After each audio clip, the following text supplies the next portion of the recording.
ஆயுள் முழுவதும் என் பாத்திரம் அருளும் நலனுமாய் நிரம்பும். நீ என் வீட்டினில் சிறப்போடே நெடுநாள் குடியாய் நிலைத்திருப்பேன். தேவப்பிதா எந்தன் மேய்ப்பனல்லோ, சிறுமை தாட்சியடைகிலினே ஆவலதாய் இனிப்பையும் புல்மேல் அவர் மீத்தம நீரருளுகின்றார். தேவப்பிதா எந்தன் மேய்ப்பனல்லோ, சிறுமை தாட்சியடைகிலினே. கர்த்தருடைய பரிசுத்த நாமத்திற்கு ஸ்தோத்திரம். 1 பேதுரு 1வது அதிகாரம் 17வது வசனம்.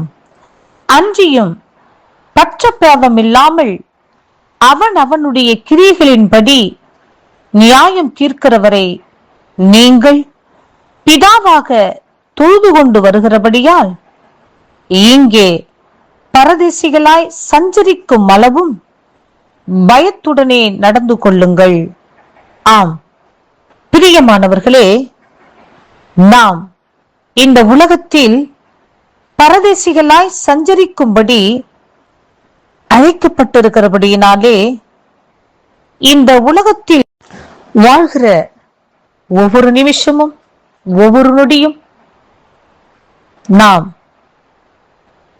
பயத்துடனே கர்த்தரை சேவித்து நாம் பரதேசிகளாய் சஞ்சரிக்கும்படி இந்த உலகத்தில் அழைக்கப்பட்டிருக்கிறோம் என்று சொல்லி அறிந்து, இந்த உலகத்தில் உள்ள எவைகளும் நமக்கு நிரந்தரமல்ல என்று சொல்லி உணர்ந்து நாம் கர்த்தரை பயத்துடனே சேவிப்போம்.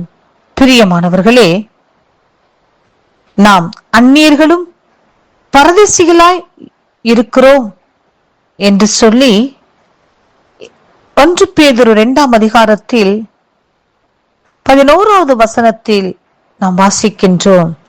ஆம் பிரியமானவர்களே, இந்த உலகத்தில் நாம் அந்நியர்களும் பரதேசிகளாய் இருக்கிறோம் என்று சொல்லி ஒவ்வொரு நாளும் அதை உணர்ந்து தெய்வ பயத்துடனே கூட நாம் கர்த்தரை சேவித்து இந்த உலகத்தில் கர்த்தரையே நாம் மகிமைப்படுத்துவோம்.